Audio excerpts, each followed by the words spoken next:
Урматтуу мусульман бир тууганым, тилиңизге көңүл буруңуз. Бизди тээ бийиктердин бийигине чыгара тургандагы тилибиз, тээ төмөндөрдүн төмөнүнө түшүрүп койго тургандагы биздин тилибиз.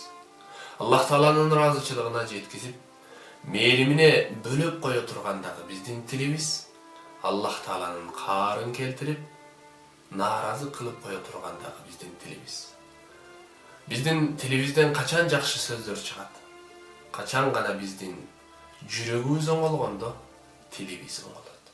Пайгамбарыбыз саллаллаху алейхи вассалам адам баласы өзүнүн жүрөгүн туура сактамайынча эч качан толук ыймандуу боло албайт. Адам баласынын тили туура болбойын, анын жүрөгү туура болбойт деп айткан. Адам баласынын тили менен жүрөгү күзгү сыяктуу, эри шаркак бирге жырган эгиз сыяктуу.